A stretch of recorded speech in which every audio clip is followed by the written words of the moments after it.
क्या तेल की भी शादी होती है? ये वर्जिन ऑयल होता क्या है? कुंवारा तेल, शादीशुदा तेल, मतलब कुछ ये झोल समझ में नहीं आया। अल्ट्रा वर्जिन, एक्स्ट्रा वर्जिन, वो डिफरेंट टर्म्स हैं, वो डिफरेंट डिफरेंट कंपनी यूज करती हैं। बट जितना ऑयल वर्जिन है या अल्ट्रा या एक्स्ट्रा वर्जिन है, इसका मतलब वो उतना ही ट्रीटेड नहीं है, उसमें ब्लेंडिंग नहीं की गई किसी चीप ऑयल्स की, वो उतना ही प्योर है। Actually how intelligent were our Vedic traditional people. इस मशीन में जो जो तरीका उन्होंने अपनाया ऑयल निकालने का, वो इतना उसमें डीप साइंस और इंजीनियरिंग है। देखिए, हमारे वैदिक लोगों ने लकड़ी की मशीन यूज़ करी, लकड़ी को यूज़ किया तेल निकालने के लिए। वो चाहते तो कोई मेटल भी यूज़ कर सकते थे, उस टाइम पे भी कॉपर, ब्रास, ये सब थे। बट बहुत ही थॉटफुली उन्होंने लकड़ी को चूज़ किया, because would is a bad conductor of heat. तो नेचुरली जब उसमें कोई चीज़ घूमती है तो वो जल्दी गर्म नहीं होएगी। और दूसरा, उन्होंने बैल को यूज़ किया उस लकड़ी के उसको चलाने के लिए। वो चाहते तो कोई और जानवर यूज़ कर सकते थे, वो गधा यूज़ कर सकते थे, वो घोड़ा यूज़ कर सकते थे। सो क्योंकि ये ऑयल विस्कस है और न्यूट्रिशन रिच है, तो ये ऑयल जो है आपका लेस देन हाफ यूज़ होगा आपकी कुकिंग में।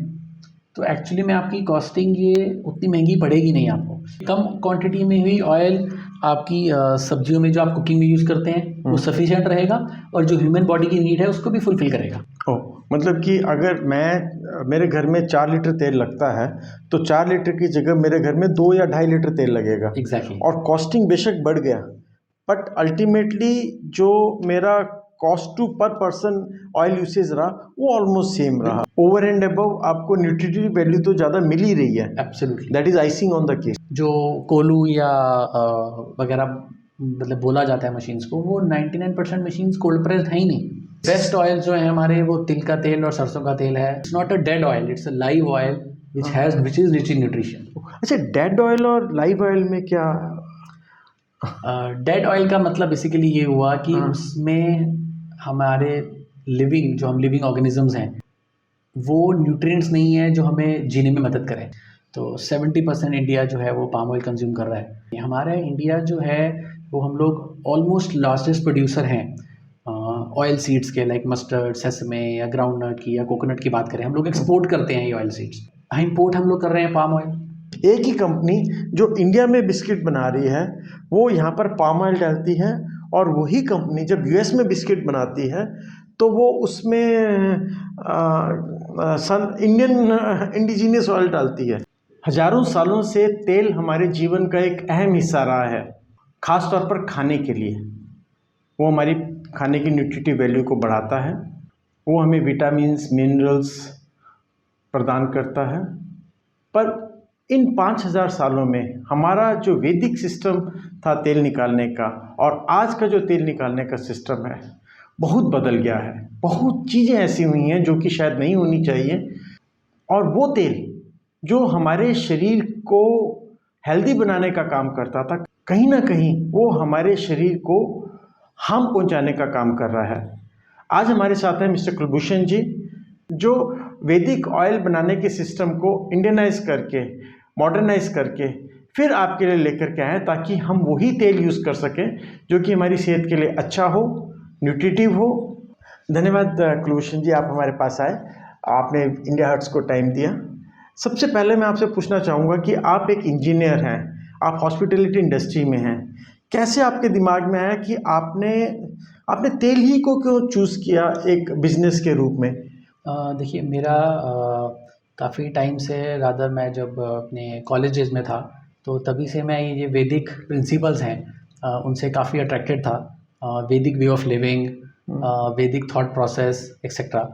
तो ऐसे ही चलते चलते जब मैंने अपनी इंजीनियरिंग कंप्लीट करी और जब मैं बिज़नेस में एंटर किया, तो मुझे जब ये पता लगा कि हेल्दी लिविंग और हेल्दी फूड्स, मेरा एक फ्रेंड है जो महाराष्ट्र से मेरे लिए ऐसा एक हेल्दी ऑयल वो लेकर आया था। तो तब मुझे पहली बार ऐसे इस चीज़ का पता लगा कि एक लकड़ी खाना, या जिसको हम कोल्ड प्रेस बोलते हैं या कोलू बोलते हैं, वो एक तरीका है जो ट्रेडिशनल तरीका है ऑयल निकालने का, which is very different from modern तरीका, and it is very good for the health.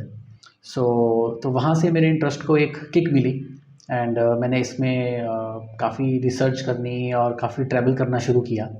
और मुझे ये रियलाइज़ हुआ एक्चुअली कि ये फील्ड काफ़ी टेक्निकल और इसमें काफ़ी इंजीनियरिंग और साइंस इन्वॉल्व है।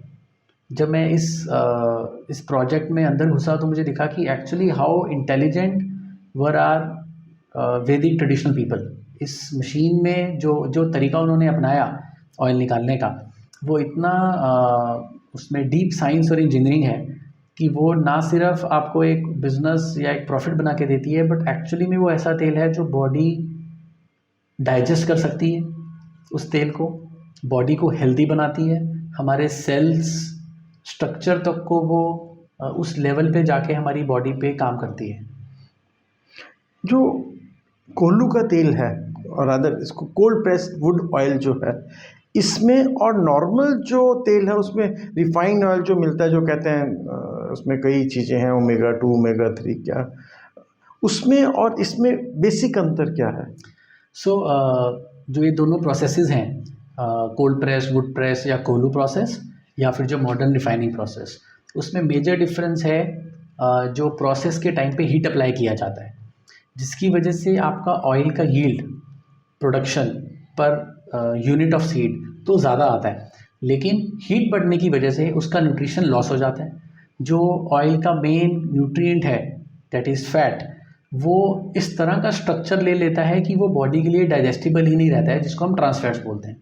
सो ये मेजर और प्राइमरी डिफरेंस है इन दोनों प्रोसेस से निकले हुए ऑयल का।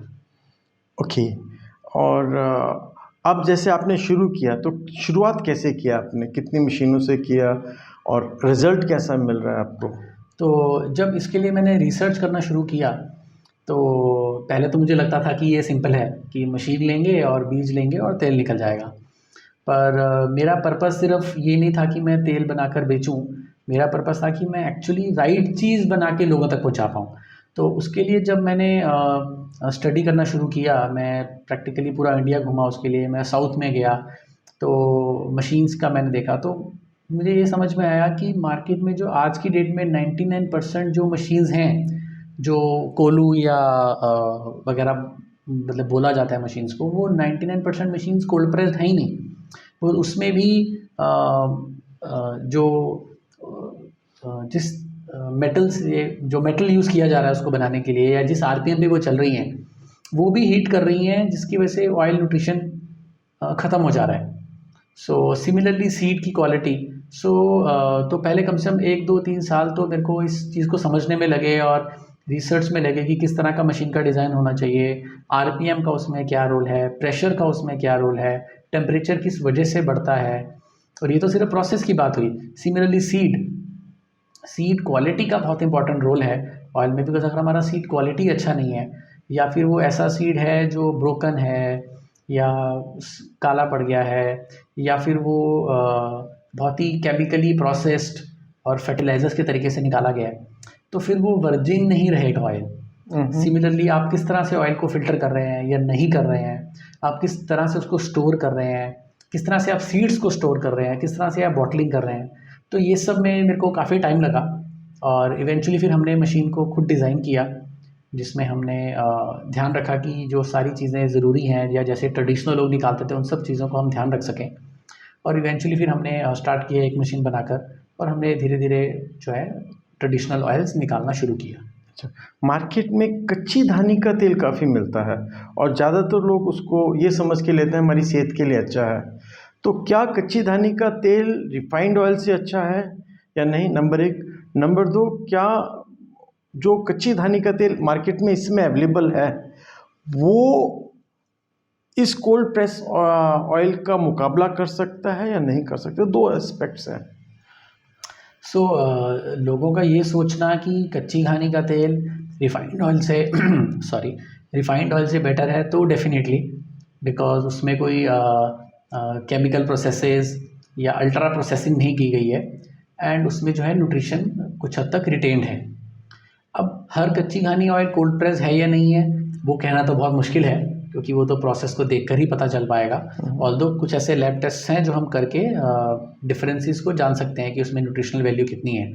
बट ये बात सही है कि लकड़ी की मशीन से निकाला गया तेल, जो मशीन धीरे धीरे चल रही है बैल की स्पीड पे, अगर ऐसा है तो ही उसमें फुल न्यूट्रिशन है और वो ऑयल हेल्दी और डाइजेस्टिबल है। देखिए, हमारे वैदिक लोगों ने लकड़ी की मशीन यूज़ करी, लकड़ी को यूज़ किया तेल निकालने के लिए। वो चाहते तो कोई मेटल भी यूज़ कर सकते थे। उस टाइम पे भी कॉपर, ब्रास ये सब थे, बट बहुत ही थॉटफुली उन्होंने लकड़ी को चूज़ किया because would is a bad conductor of heat. तो नेचुरली जब उसमें कोई चीज़ घूमती है तो वो जल्दी गर्म नहीं होएगी। और दूसरा उन्होंने बैल को यूज़ किया उस लकड़ी के उसको चलाने के लिए। वो चाहते तो कोई और जानवर यूज़ कर सकते थे, वो गधा यूज़ कर सकते थे, वो घोड़ा यूज़ कर सकते थे, फास्ट हो जाता काम। बट पर्पस ये नहीं था कि फास्ट काम हो, पर्पस ये था कि जो भी चीज़ निकले वो हेल्दी, न्यूट्रिशियस और अपने पर्पस को सर्व करे। सो ये दो चीज़ें बहुत इंपॉर्टेंट हैं कि प्रोसेसिंग लकड़ी में होना चाहिए 100%। कई लोग बोलते हैं कि लकड़ी को मेंटेन करना मुश्किल है, ऐसा कुछ भी नहीं है। It's very simple to maintain provided you know the integrities. और दूसरा, वो धीरे धीरे चलना चाहिए। नहीं, पर लकड़ी की तो एक लाइफ है। आप जब चलाओगे तो लकड़ी का जो खांचा है वो बदलना ही पड़ेगा आपको, जबकि लोहे का खांचा शायद इतना जल्दी नहीं बदलना पड़ता। तो ऑब्वियसली मेंटेनेंस कॉस्ट तो शायद लकड़ी के इसमें है। आप ठीक कह रहे हैं कि लकड़ी की अ, जो एक तरीके से लाइफ है, एक तरीके से आप कह रहे हैं जो, वो लोहे से कम होगी। पर इतना भी ये इतना बड़ा भी प्रॉब्लम नहीं है बिकॉज़ लकड़ी जो है वो डेफिनेटली एक्सपैंड और कॉन्ट्रैक्ट करती है। बट अगर आप उसको ड्रम जो मशीन में लगता है, जो आप देख रहे हैं, वो करने से पहले अगर उसको नेचुरल तरीके से सीजन किया जाए तो फिर ये प्रॉब्लम आपकी ऑलमोस्ट ख़त्म हो जाती है। और उसके बाद भी रेगुलर में भी जब आप इस पे ऑयल निकाल रहे हैं, अगर आप प्रिवेंटिव मेंटेनेंस करें, जो कि सिंपल तरीके हैं कि लकड़ी को जब आप यूज़ नहीं कर रहे हैं मशीन को, तो उसको आप कवर करके रखें। ऐसे कुछ एक दो चीज़ों का अगर आप ध्यान रखें तो लकड़ी की लाइफ को आप बहुत कर सकते हैं। और वैसे भी ये लकड़ी तो ऑयल पी रही है स्टार्टिंग में, हाँ। आगे जाके नहीं पिएगी। तो ये लकड़ी जो है ऐसा ख़राब होने वाली जल्दी है नहीं, अगर हमें उसको मेंटेन करना आता है तो। ओके। जो कि बहुत ही सिंपल तरीके हैं और ये चीज़ें जो है हम लोगों को ट्रेनिंग में सिखाते भी हैं। अच्छा, अब जैसे आपने बताया कि आप ऑलमोस्ट पूरा हिंदुस्तान घूमा, आपने वहाँ पर तेल निकालने का सिस्टम देखा, ख़ास तौर पे गांव के अंदर या जो छोटी छोटी सिटीज़ हैं, वहाँ पर कितना हमारा वैदिक सिस्टम से तेल निकालने का जो तरीका है अभी भी कितनी जगह आपको मिला, साउथ में ख़ास तौर पे? नहीं, देखिए ये बात तो सही है कि साउथ में जो है इस चीज़ का कल्चर और महाराष्ट्र साइड पे काफ़ी प्रेवलेंट है। और वो लोग जो है काफ़ी हद तक चीज़ों को as compare to refined oil तो बेटर कर ही रहे हैं। बट फिर भी एक साइंटिफिक तरीके से हर स्टेज को ध्यान रखना, वो हर जगह पे मुझे रादर मैं बोलूँगा काफ़ी जगह पे ऐसा देखने को नहीं मिला। तो as a food soldier of oil industry, initial days में, इनिशियल ईयर्स में आपके चैलेंजेस क्या क्या रहे, मार्केटिंग में, प्रोडक्शन में और लोगों को ट्रेन करने में? हाँ, देखिए चैलेंजेस तो रहे हमेशा से, बिकॉज स्टार्टिंग में जब इस पर प्रोडक्शन करना था तो उस टाइम पे भी एक सही मशीन ऐसी मिल पाना या ऐसा डिज़ाइन कर पाना जो एक्चुअली धीरे धीरे चल सके, और लकड़ी सही लकड़ी को यूज़ करना, और मशीन का डिज़ाइन ऐसे होना कि फिर भी जो है वो सीड प्रॉपरली प्रोसेस हो रहा है। ऐसा नहीं कि जब आपने सीड्स को डाला तो हर सीड प्रेस ही नहीं हुआ और फिर सबका तेल ही नहीं निकल पा रहा, क्योंकि जब ऐसा होएगा तो फिर आपकी प्रोडक्शन कैपेसिटी या यील्ड बहुत कम हो जाएगी, जिसकी वजह से वो ऑयल की प्राइसिंग अननेसेसरली हाई हो जाएगी। सो ये एक चैलेंज रहा, और getting the right quality of seed. End of course ये प्रोडक्शन में तो ऐसे जो मैंने आपको पहले भी बताया कि कैसे स्टोर किया जाए नेचुरल तरीके से बिना किसी केमिकल स्टेबलाइजर्स को यूज़ किए हुए, कैसे हम सीड्स को सेव करके रखें from the pests and oxidation, कैसे हम ऑयल को मेक श्योर करें। तो ये सब चीज़ें, बट वो बहुत इंटरेस्टिंग था ये इन सब चीज़ों से निकलते हुए कि कैसे ऑयल को स्टोर करें, कैसे ऑयल की बॉटलिंग करें, सो डैट कि नेचुरल तरीके से वो लोग वो जो ऑयल्स हैं वो स्टेबल रहें, ऑक्सीडाइज ना हो। एंड और उसके बाद फिर जब लोगों को एजुकेशन करने की बारी आई तो वो भी चैलेंजिंग था, बिकॉज इसकी प्राइसिंग डेफिनेटली थोड़ी हायर रहती है, बिकॉज अगर आप अच्छा सीड यूज़ कर रहे हैं और आपकी ईल्ड जो है वो as compare to refined oils कम ही रहेगी। सो नो डाउट ये कलर अपने जो ऑयल है ये अपने कलर में, टेस्ट में, स्मेल में, टच में और कुकिंग में बहुत बेनिफिशियल है, और दिखता भी है, सेंसेस से भी दिखता है, लेफ्ट ऐसे भी दिखता है। बट इवेंचुअली जब एक प्राइस की बात आती है तो एवरीवन एक बार के लिए लोग रेजिस्टेंट फील करते हैं। सो यस, हमें लोगों को काफ़ी एजुकेट करना पड़ा। अच्छा, इंडिया नो डाउट एक प्राइस सेंसिटिव मार्केट है। अभी जब मैं आपसे बात कर रहा था तो आपने मुझे एक चीज़ और बताई कि ये तेल बेशक महंगा है ऑलमोस्ट डबल द कॉस्ट है, उसके बावजूद ये तेल आम आदमी के लिए अगर हम देखें तो कॉस्ट में, मैन्युफैक्चरिंग कॉस्ट में, यूसेज के हिसाब से सस्ता या उसके बराबर पड़ता है। वो कैसे है? मतलब डबल रेट है, जी। उसके बावजूद ये तो सस्ता पड़ता जैसे है। मैं आपको अभी ये शुरू होने से पहले बता रहा था कि ये ऑयल एक तरीके से तो पर लीटर डबल कॉस्ट पड़ जाता है as compare to refined oil, पर एज पर WHO जो ह्यूमन बॉडी की रिक्वायरमेंट है वो है 20 ml of oil per day per person. तो अगर आप एक अच्छा कोल्ड प्रेस्ड ऑयल यूज़ कर रहे हैं और उसमें वो न्यूट्रिशन है तो 20 ml में आपकी बॉडी की नीड फुलफिल हो गई।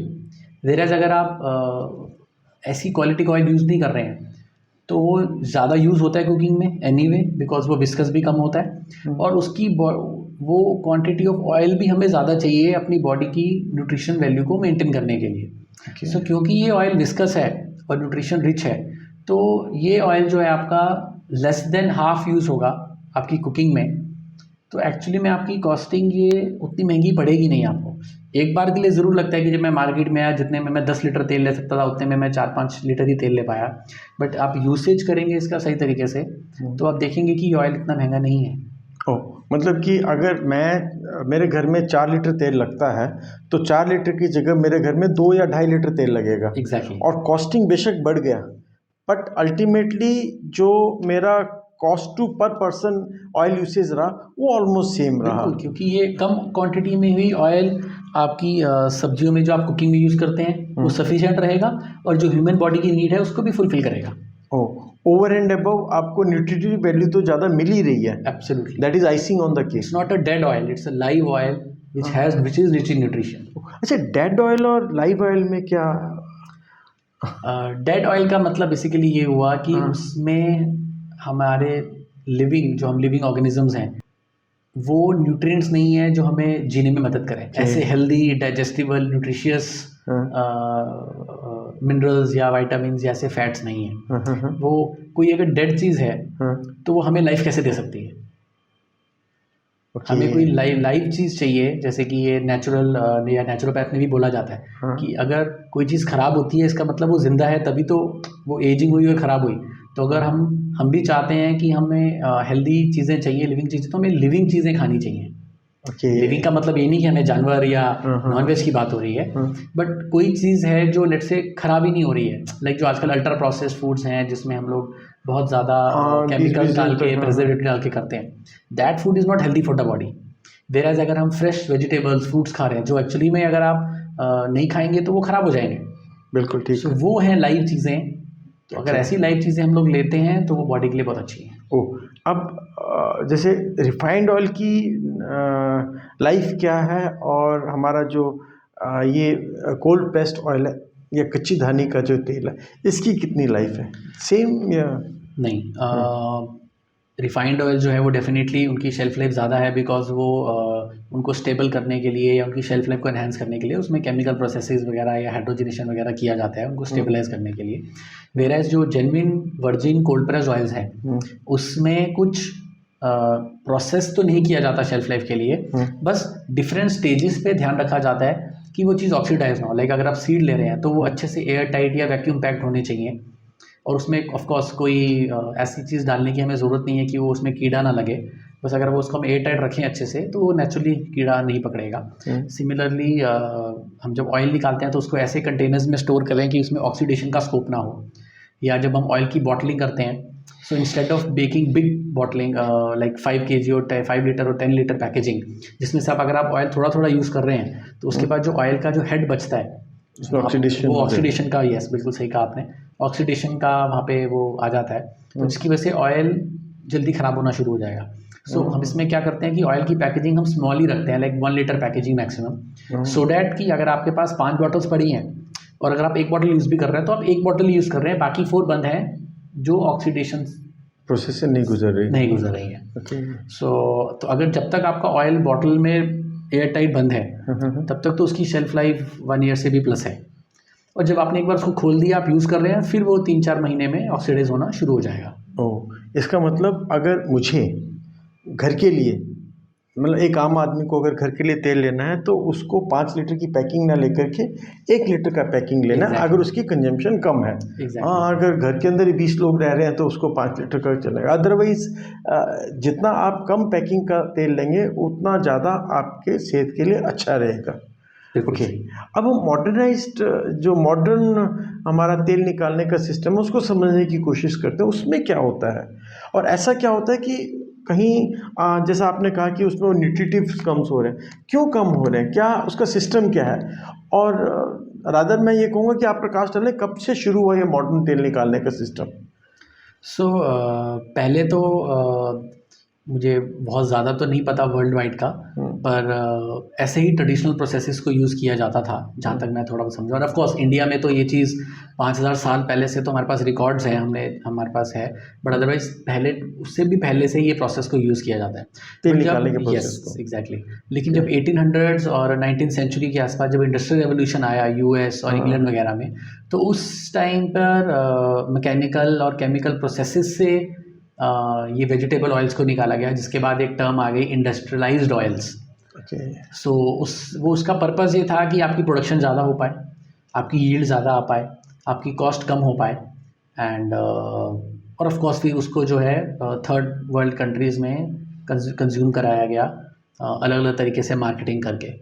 सो बेसिकली उस प्रोसेस में क्या होता है कि वी यूज़ मेटल मशीन्स जिसमें कि हीट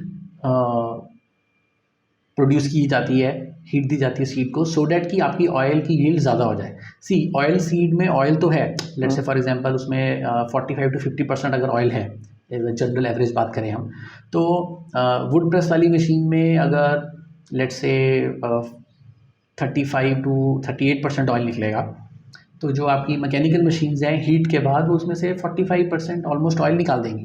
तो ये जो डिफरेंस है 7-8% का, ये कॉस्टिंग में मेजर करता है। बट हम ये चीज़ भूल जाते हैं कि वो एक्स्ट्रा ऑयल निकालने के लिए जो हमने हीट प्रोड्यूस करी उसकी वजह से हमारे सारे ऑयल की क्वालिटी ख़त्म हो गई। हमारे फैट्स ऐसे बन गए जो डाइजेस्टिबल नहीं रहे, जिसको हम ट्रांस फैट बोलते हैं, और आजकल गवर्नमेंट भी उस पर काफ़ी स्ट्रॉन्ग स्टेप ले रही है कि हमारे ट्रांस फैट्स मिनिमम होने चाहिए या आइडली तो ज़ीरो होने चाहिए, और उसमें जो बाकी भी मिनरल्स हैं वो भी इवेपोरेट हो जाते हैं। हमारी बॉडी को फैट्स की ज़रूरत है, हमारे सेल्स का वो बिल्डिंग मटेरियल है। सो हमें जो ये saturated fats, unsaturated fats, omega 3 omega 6 ये जो चाहिए, ये आर एसेंशियल फैटी एसिड्स। तो अगर हमें एसेंशियल फैटी एसिड्स ही नहीं मिलेंगे तो how will we be strong in our physical strength and the mental strength? तो फिर हम लोग कैसे प्रोग्रेस करेंगे हम डिफरेंट फील्ड्स में, या फिर वो चाहे स्पोर्ट्स हो या बिजनेस हो या एनी अदर प्रोफेशन। अभी आप मुझे बता रहे थे कि पहले ओमेगा 3 और ओमेगा 6 जो ऑयल होता है वो बराबर बराबर होते थे, अब ओमेगा 6 ऑयल का जो परसेंटेज है वो बढ़ गया है, ये क्या कुछ इस पे देखिए, जो हमारे फैट्स हैं, जो मैं आपको बता रहा हूँ, ऑयल का जो मेजर न्यूट्रिएंट है जो बॉडी को देता है वो है फैट्स या फैटी एसिड्स। तो फैटी एसिड्स दो कैटेगरीज में हम लोग डिवाइड करते हैं, saturated fatty acids and unsaturated fatty acids. जो आपका ये काऊ घी वगैरह होता है या कोकोनट ऑयल, वो सैचुरेटेड फैटी एसिड्स में रिच होते हैं। ठीक है। और जो आपके मस्टर्ड ऑयल और सेसमे ऑयल है वो आपके अनसैचुरेटेड फैटी एसिड्स में रिच होते हैं। ये केमिकल टर्म्स हैं, जनरली कॉमन मैन जो है इनकी डिटेल्स को नहीं समझते हैं। अनसैचुरेटेड फैटी एसिड्स में एक कुछ ऐसे फैटी एसिड्स होते हैं या ऐसे स्ट्रक्चर्स होते हैं जिनको हम ओमेगा 3 और ओमेगा 6 बोलते हैं। तो पहले हमारी जो नेचुरल डाइट होती थी, या जो हम लोग नेचुरल ऑयल्स लेते थे नेचुरल प्रोसेस से निकले हुए, या जो हम लोग ये घी वगैरह लेते थे, उसमें जो ओमेगा 3 और ओमेगा 6 की रेशियो बॉडी को मिलती थी वो बिल्कुल बैलेंस्ड होती थी, और बॉडी को उसी रेशियो में वो चीज़ चाहिए थी। बट अभी इंडस्ट्रियलाइज्ड ऑयल्स और हाईली अल्ट्रा प्रोसेस्ड ऑयल आने की वजह से आपकी ओमेगा 6 की जो बॉडी में कंजम्पशन हो रही है वो 30 टाइम्स ज़्यादा हो रही है एज़ कम्पेयर टू ओमेगा 3।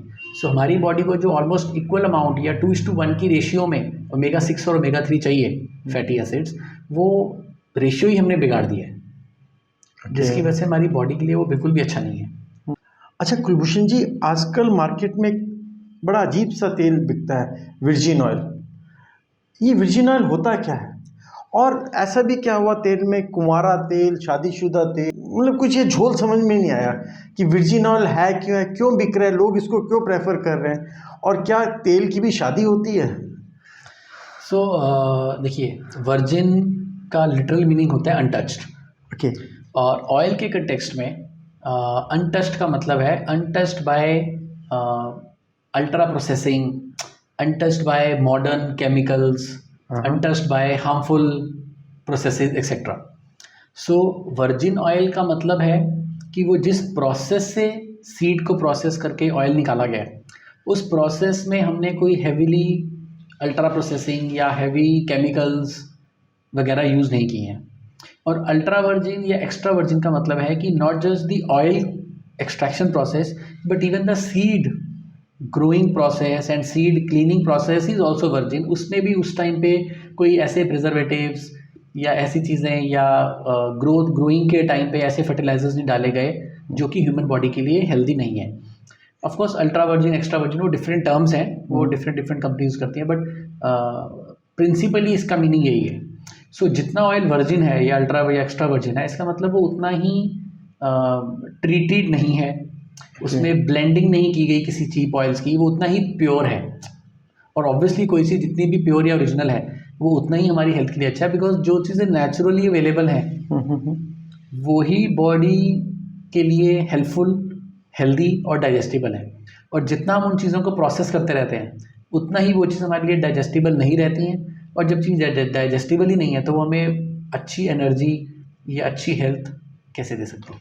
मतलब कि ओबेसिटी का अगर हम एक कारण ढूंढें तो वो हमारा जो प्रोसेस्ड ऑयल है, हैवीली प्रोसेस्ड ऑयल है, एक कारण वो भी है। एब्सोल्युटली। ओबेसिटी ही नहीं, डायबिटीज़ या जो हेल्थ डिजीज़ेज़ हैं वो इसीलिए हैं बिकॉज हम लोग ऐसी चीज़ें खा रहे हैं। क्योंकि ऐसा तो नहीं है कि आज से 200 साल पहले या 500 साल पहले या 5000 साल पहले ये बीमारियां इतनी होती थी। इसीलिए हो रही हैं बिकॉज हम लोग हैवीली इंडस्ट्रियलाइज्ड चीज़ों का या स्पेशली ऑयल्स का यूज़ कर रहे हैं। और अगर वर्जिन ऑयल इतना ही अच्छा है तो बड़ी बड़ी कंपनियां फिर वर्जिन ऑयल क्यों नहीं बनाती? ये सवाल तो उन्हीं से पूछना होगा हमें। अच्छा, खैर एनीवे, अब हम ना एक दूसरे एस्पेक्ट पे आते हैं। तेल कई तरह का होता है, मतलब एडिबल ऑयल, सरसों का तेल भी है, सेसमिक तिल का तेल भी है, कोकोनट ऑयल भी है, और सोयाबीन ऑयल है, मूंगफली का तेल है। इन सब तेलों में किस किस तेल की क्या क्या इम्पोर्टेंस है?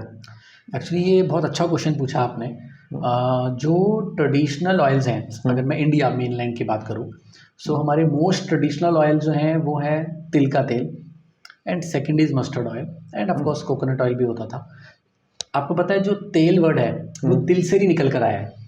तो पहले ज़माने में ऑफ कोर्स लोग या तो घी यूज़ करते थे गाय का, और अगर हम ऑयल्स की बात करें, तेल की बात करें, तो तिल का तेल यूज़ किया जाता था। तिल के तेल के इतने बेनिफिट्स हैं फ्रॉम हेड टू टो, उनके यूजेस इनन्यूमरेबल हैं, उसके बेनिफिट्स इनन्यूमरेबल हैं, उसमें न्यूट्रिशन अमेजिंग है, उसमें एंटीऑक्सीडेंट्स अमेजिंग है।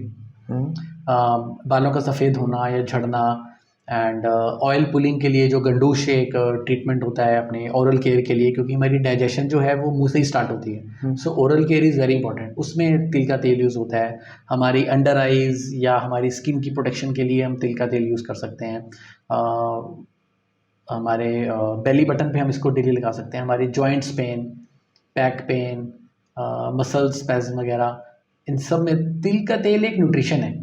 और अगर हम कुकिंग की बात करें तो आप इसको कुकिंग में यूज़ कर सकते हैं, हम इसको as a salad dressing use कर सकते हैं इन वेरियस डिशेज़। हमारी साउथ एशियन कंट्रीज़ की जो डिशेज़ हैं उनमें सेसमे ऑयल अमेजिंगली यूज़ होता है। Okay. सेसमे सीड्स या sesame oil is the richest source of calcium. It has calcium more than even milk. New born babies के लिए उनकी बोन्स को स्ट्रॉन्ग और मसल्स को स्ट्रॉन्ग करने के लिए तिल का तेल यूज़ किया जाता है। इवन पूरी आयुर्वेदिक साइंस तिल के तेल पे ही तो बेस्ड है। जो आयुर्वेदिक मसाजेस होती हैं, आयुर्वेदिक ऑयल्स होते हैं, उन सबका बेस तिल का तेल ही है। And second is mustard oil, जो कि एक तरह से एक मेडिसिनल और एक थेरेपेटिक ऑयल है। जैसे मैं आपको बता रहा था कि कोई ऐसी specific let's say muscle spasm वगैरह है, या जैसे हम लोग सुनते हैं कि अगर गम्स में हमारे ब्लीडिंग हो रही है तो उस केस में मस्टर्ड ऑयल। और मस्टर्ड ऑयल कभी कभी हमने देखा होगा हमारे घरों में, जब हमें कभी कहीं चोट लग जाती है, मोच आ जाती है, तो हमें सरसों का तेल गर्म करके उसमें हल्दी डाल के हमारी बॉडी पे लगाया जाता है। तो सरसों का तेल तो, और इवन कुकिंग में तो ऑफकोर्स इट कट्स डायबिटीज़। तो हमारे ट्रेडिशन में सरसों का तेल बहुत यूज़ किया गया है। ऑफकोर्स रीजन वाइज भी थोड़े डिफरेंसेस हैं। लाइक साउथ में तिल का तेल ज़्यादा यूज़ किया जाता था और नॉर्थ में मस्टर्ड ऑयल ज़्यादा यूज़ किया जाता है, क्योंकि वहाँ पे क्रॉप भी होती है। तो नेचुरली वहीं पे अगर क्रॉप होगी और वहीं पे बन गया चीज़, तो पहले जो है लोकल चीज़ें लोग ज़्यादा प्रेफर करते थे। बट जो आज बाकी सब जो ऑयल्स हैं, like soybean oil, cotton seed oil, even groundnut oil वगैरह, ये सब तो अभी 100-150 साल पहले ही स्टार्ट किए गए हैं और इनके कोई बहुत ज़्यादा यूजेस भी नहीं है एक्सेप्ट कुकिंग। ओके। बट तो बेस्ट ऑयल जो है हमारे, वो तिल का तेल और सरसों का तेल है। उनका बहुत ही अच्छा फ्लैश पॉइंट भी है और स्मोक पॉइंट भी है, तो उसमें हम डीप फ्राइंग भी कर सकते हैं। एंड ऑफ कोर्स ट्रेडिशनली घी भी होता था, सो घी तो इज़ लाइक वो तो हमारी मदर काउ से आ रहा है, so that is of course अगर वो सही तरीके से गाय का, देसी गाय का और सही तरीके से घी निकाला गया तो वो बेस्ट तो है ही। तो ये तिल का तेल कब से मतलब हमारे समाज में तिल का तेल कब से बनाया जा रहा है? बहुत पहले से, मतलब इवन शास्त्रों में और रामायण के टाइम पे भी इस तिल के तेल का मेंशन तो है। अच्छा, एक तो आपने बता दिया तिल का तेल और ये, और कोकोनट ऑयल के बारे में आपने शायद कुछ नहीं बताया। हाँ, तो कोकोनट ऑयल जो है वो भी सैचुरेटेड फैटी एसिड्स में रिच है। और जैसे मैं आपको बता रहा था, तिल का तेल जो है वो ओमेगा 3 और ओमेगा 6 की रेशियो में परफेक्ट है, इवन द मस्टर्ड ऑयल। सो जो कोकोनट ऑयल है वो कूलिंग है इन नेचर। सो अगर आप ये पूछें कि लेट्स से कौन सा ऑयल हमें यूज़ करने चाहिए किस सीज़न में, तो जो तिल का तेल है वो थोड़ा गर्म होता है। एंड ऑफ कोर्स कुछ लोग उसको 12 महीने यूज़ कर सकते हैं, वो बॉडी टू बॉडी डिपेंड करता है, बट उसका नेचर हॉट है। वेयर एज जो कोकोनट ऑयल है उसका नेचर कूलिंग है। सो जनरली लोग समर्स में कोकोनट ऑयल यूज़ करते हैं और ज़्यादा यूज़ करते हैं। तो आप कोकोनट ऑयल जो है वो भी आप हेयर पे लगा सकते हैं। It's amazing sunscreen, it is natural makeup remover. जो काफ़ी मेकअप आर्टिस्ट जो इसकी वैल्यू को समझते हैं, वो मेकअप रिमूवर के लिए कोकोनट ऑयल को ही रेकमेंड करते हैं। और अगर हमारे कुछ लेट से बर्न्स वगैरह हो जाते हैं या रिंग वॉर्म्स वगैरह या जैसे चीज़ें होती हैं, तो उसमें coconut oil is very effective. अच्छा, क्या पुराने शास्त्रों में, पुराने समय में क्या मौसम के हिसाब से तेल को यूज़ किया जाता था, या एक ही, जैसे सिस्मिक ऑयल चल रहा है तो सिस्मिक ऑयल, तिल का तेल चल रहा है तो तिल का तेल, अगर सरसों का तेल चलता है तो सरसों का तेल? देखिए, मुझे इस बारे में बहुत ज़्यादा तो नहीं पता, बट डेफिनेटली वेदर के हिसाब से चीज़ों को चेंज होती थी चेंज बिकॉज लोकल और सीजनल चीज़ों को ही यूज़ किया जाता था traditionally. Okay. So of course sesame oil बहुत ज़्यादा भी गर्म नहीं होता है, but of course coconut oil के मुकाबले वो हॉट है और वो कूलिंग है। सो 12 महीने यूज़ किया जा सकता है, लेकिन फिर भी अगर आप कॉम्बिनेशन यूज़ करें सेसमे ऑयल का, मस्टर्ड ऑयल का या घी का और कोकोनट ऑयल का, तो अच्छा है, बिकॉज उसमें हर ऑयल के अपने अपने बेनिफिट्स और न्यूट्रिशन है। तो अगर हम उसको रोटेशन में यूज़ करते हैं, फिर वो चाहे किसी भी तरीके से हम रेगुलर में रोटेशन करें या मंथली रोटेशन करें, तो वो बॉडी को एक बैलेंस्ड डाइट प्रोवाइड करेगा। अच्छा, आपने अभी बताया कि जो तेल है वो ओरल केयर के लिए भी यूज़ किया जाता है, वो कैसे करते हैं लोग? सो गंडूश करके एक आयुर्वेदिक ट्रीटमेंट है जिसको ऑयल पुलिंग भी बोलते हैं। सो उसमें basically 5 to 10 ml of oil अपने मुंह में डालते हैं और उसको स्वर्ल करते हैं। Okay. And then with the throw that water, throw that oil. So उससे जो है हमारे जो मुंह में बैक्टीरियाज हैं और हमारे गम्स को वो स्ट्रेंथ प्रोवाइड करता है, और बेसिकली हमारे पूरे ओरल केयर हो गई, जो कि बेसिकली हमारे डाइजेस्टिव सिस्टम का फर्स्ट पार्ट है, क्योंकि हम फूड जब लेते हैं तो वहीं से डाइजेशन स्टार्ट होती है। ठीक है। So this is very very important. अच्छा, ये कौन सा तेल यूज़ ये करते हैं? हम कोकोनट ऑयल और सेसमे ऑयल किसी से भी कर सकते हैं। जनरली लोग समर्स में कोकोनट ऑयल यूज़ करते हैं और विंटर्स में तिल का तेल यूज़ करते हैं। अच्छा, और आप बता रहे थे शायद पायरिया वगैरह के लिए भी कोई तेल यूज़ किया जाता है, जो मुंह में जो बदबू आती है उसके लिए कौन सा तेल? एब्सोल्युटली, जब आप ये ऑयल केयर कर रहे हैं तो इसने हर चीज़ को टेक केयर कर लिया। और सरसों का तेल इस चीज़ में यूज़ नहीं, सरसों का तेल जो है वो at the most gum massage के लिए यूज़ किया जाता है, बिकॉज सरसों के तेल में एक पंजेंसी होती है, तो उसको मुंह में रख के स्विल करना ऑलमोस्ट इम्पॉसिबल है। तेल का ये तो आपने जो खाने में जो यूज़ बताया वो बताया, तेल का बाकी हमारी लाइफ में और क्या क्या यूसेज है? नहीं, मैं तो आपको जैसे बताया कि बॉडी के कुकिंग में तो हमारा ऑयल का यूज़ है ही है। हम लोग उसको छोंक में यूज़ करते हैं, डीप फ्राइंग के लिए यूज़ करते हैं, इवन सैलड्स वगैरह में जो ऑयल है वो ऊपर से डाला जाता है। बेसिकली जो हमारे सैलड्स होते हैं उसमें फैट सॉल्युबल विटामिन्स होते हैं। विटामिन्स 2 तरह के होते हैं, fat soluble and water soluble. So उसमें अगर हम थोड़ा फैट ऐड करते हैं, फिर वो चाहे in the form of seeds हों, लाइक हम लोग सेसमे सीड्स या चिया सीड्स जैसा या पम्पकिन सीड्स डालते हैं, या अगर हम उसमें ऑयल डालते हैं, तो वो जो विटामिन्स हैं वो बॉडी में उस फैट के थ्रू ही एब्जॉर्ब होते हैं। And so beyond cooking oil का यूज़ हमारी हेयर केयर, हमारी बॉडी केयर, हमारी स्किन केयर, हमारे पेन्स, हमारे ओरल केयर, मसाजेस, इन सब में हमारे ऑयल का यूज़ है। और ज़्यादातर जैसे साउथ इंडिया में तो कई थेरेपीज ऐसी हैं जो केवल तेल से ही एग्जैक्टली आजकल हम लोग सोचते हैं कि ऑयल का यूज़ सिर्फ कुकिंग में है, और हम लोग अपने फेस के लिए या अपनी बॉडी के लिए अलग अलग तरह के कॉस्मेटिक्स यूज़ करते हैं। कुछ हमें किसी तरह का कुछ से बर्न वगैरह हो गया तो हम लोग अलग अलग तरह की क्रीम्स और केमिकल्स और मेडिसिन और फार्मा प्रोडक्ट्स यूज़ करते हैं। बट हमारे ऑयल में वो सब चीज़ें हैं जो इन चीज़ों को बहुत ब्यूटीफुली टेक केयर कर सकते हैं।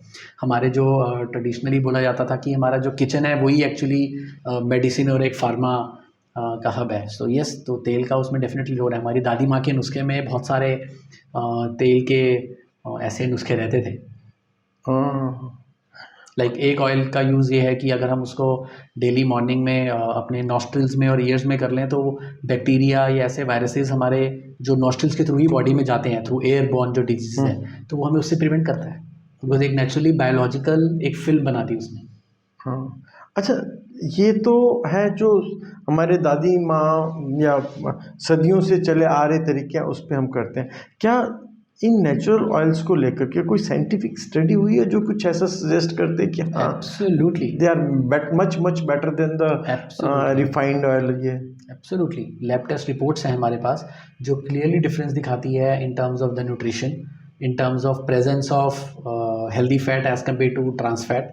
एंड और काफ़ी ऐसे क्लिनिकल टेस्ट किए गए हैं जो इंटरनेट पे वेबसाइट्स पे अवेलेबल हैं, जो all over the world test किए गए हैं कि कैसे cold pressed oil, cold press sesame oil, cold press mustard oil में ऐसे न्यूट्रिएंट्स हैं, ऐसे एंटीऑक्सीडेंट्स हैं जो बॉडी को जल्दी एक्सिटाइज नहीं करते और हमें एजिंग से बचाते हैं, and various other nutrients and various other healthy fats. अच्छा, आजकल ना यहाँ पर ख़ास तौर पे मेट्रोपॉलिटन सिटीज़ में एक नया फैशन आया है ओलिव ऑयल को यूज़ करने का, या फिर ऐसे एक्जोटिक स्पीशीज़ के ऑयल्स को यूज़ करने का। क्या उसका सच में कोई फ़ायदा है, या हमारे जो इंडिजीनियस ऑयल्स हैं वो मच बेटर हैं आपके जो एक्जोटिक ऑयल्स हैं? सी, इसका आंसर तो आप सब लोग इंटेलिजेंट हैं तो आप खुद ही सोच सकते हैं कि बिकॉज हम लोग इंडिया या अर्थ पे इंडियन सॉइल पे हैं, सो नेचुरली हमारी जो लोकल नेचुरल चीज़ें हैं वो अनडाउटेडली हमारी बॉडी के लिए तो बेस्ट सूटेड हैं।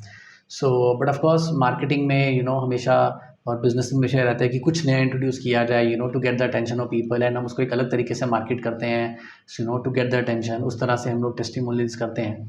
बट अगर हम एक थॉटफुल बायर हैं सो हम डेफिनेटली इस चीज़ को समझ सकते हैं कि जो हमें बॉडी को सस्टेन करने के लिए न्यूट्रिशन चाहिए उसके लिए हमें कुछ नई नई वैरायटीज़ की ज़रूरत नहीं है। सिंपल ट्रेडिशनल हमारे ओल्ड फूड्स जो हम लोग ग्रेन्स खाते हैं या हम लोग फ्रूट्स खा लेते हैं, वेजिटेबल्स लेते हैं, उसमें हमें कुछ सिमिलरली ऑयल में भी हमें कुछ नया करने की ज़रूरत नहीं है। हमारी बॉडी के लिए वो ऑयल्स बेस्ट है। अच्छा, और आज अभी कुछ सालों से ज़्यादा काफ़ी समय हो गया है, एक पाम ऑयल जो है वो हमारे हर इंडस्ट्री में जा चुका है, इंडिया का एक बहुत बड़ा हिस्सा बन चुका है ऑयल कंजम्पशन का, क्योंकि इंडिया अभी भी ऑयल सीड में सेल्फ डिपेंडेंट नहीं है। एक तबका है जो सोचता है कि पाम ऑयल हेल्थ के लिए सबसे हार्मफुल है। क्या सच में ऐसा है? ये एक्चुअली बहुत ही सॉलिड स्टेट ऑफ अफेयर है। अच्छा, इंडिया में 70% आज की डेट में जो कंजम्पशन है वो पाम ऑयल की है। मतलब अगर India 100 litres of oil consume कर रहा है, be it at their homes, be it through processed foods, be it through street food, और be it through whatever नमकीन या हम लोग जो भी बाहर जाकर हम लोग खा रहे हैं, तो 70% इंडिया जो है वो पाम ऑयल कंज्यूम कर रहा है। पाम ऑयल इसलिए यूज़ किया जाता है कमर्शियल कुकिंग में या स्ट्रीट फूड्स में या हमारे जो भी हमारे रेस्टोरेंट्स या स्वीटरीज वगैरह में, बिकॉज वो अडरलेस है, टेस्टलेस है, और उसमें जो चीज़ बनती है वो क्रिस्पी और ये सब चीज़ें रहती हैं। पर वो एक्चुअली हेल्थ के लिए बहुत डेडली है, उसमें कुछ न्यूट्रिशन है ही नहीं।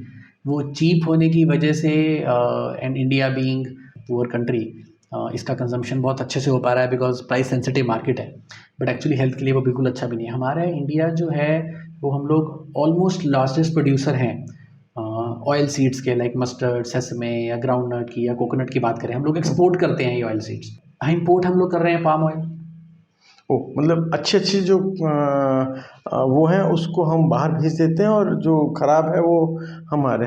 वर्ल्ड ओवर अगर बात किया जाए तो पाम ऑयल को लेकर के कोई ऐसा मूवमेंट चल रहा है कि स्टॉप टेकिंग पाम ऑयल, या अगर हम बिल्कुल, देखें वेस्टर्न वर्ल्ड्स का ही देखें, वेस्टर्न वर्ल्ड यूरोप में और यूएस के अंदर पाम ऑयल कितना ज़्यादा यूज़ करते हैं, बिल्कुल। कितना कम यूज़ करते हैं। जो हम लोग प्रोसेस फूड्स यूज़ करते हैं लाइक आइसक्रीम्स या बिस्किट्स एक्सेट्रा, वही प्रोडक्ट्स जब यूएस वगैरह में बनाए जाते हैं तो उनमें सनफ्लावर ऑयल डाला जाता है, और वही प्रोडक्ट जब इंडिया के लिए बनाए जाते हैं तो उसमें पाम ऑयल डाला जाता अच्छा, आपका कहने का मतलब कि इंडिया में जो हमें एफएमसीजी प्रोडक्ट्स मिल रहे है। हैं एंड ऑयल। रादर जो आप पूछ रहे हैं कि इसमें गवर्नमेंट ने क्या किया है, तो एफएसएआई ने अभी एक डेढ़ साल पहले ही ये चीज़ कंपल्सरी किया है कि मस्टर्ड ऑयल में पाम ऑयल के मिक्स का जो मिक्सिंग अलाउड था उसको बैन किया है। सो गवर्नमेंट ऑल्सो एग्रीज कि ये पाम ऑयल अच्छा नहीं है, और यूएस वगैरह में ये ऑयल तो यूज़ ही नहीं होता है। एक ही कंपनी जो इंडिया में बिस्किट बना रही है वो यहाँ पर पाम ऑयल डालती है, और वही कंपनी जब यूएस में बिस्किट बनाती है तो वो उसमें इंडियन इंडिजीनियस ऑयल डालती है। राइट। और सिर्फ बिस्किट्स ही नहीं, काफ़ी ऐसे जो हमारे प्रोसेस्ड फूड्स आते हैं लाइक जो भी हम चिप्स हैं या वेफर्स हैं या टॉफ़ीज़ हैं, कैंडीज़ हैं, आइसक्रीम वगैरह, या ऐसी काफ़ी सारी चीज़ों में ये क्लियर है। जो हम लोग पैक्ड फूड्स या प्रोसेस्ड फूड्स हम लोग कंज्यूम कर रहे हैं इंडिया में, वो पाम ऑयल में बन रही है मैक्सिमम, फिर वो चाहे नमकीन हैं, बिस्किट्स हैं, वेफर्स हैं, टॉफ़ीज़ हैं, etcetera. Where same products same company जब यूएस में या यूके में या जर्मनी में या यूरोप में बना रही है तो उसमें पाम ऑयल यूज़ नहीं किया जाता है।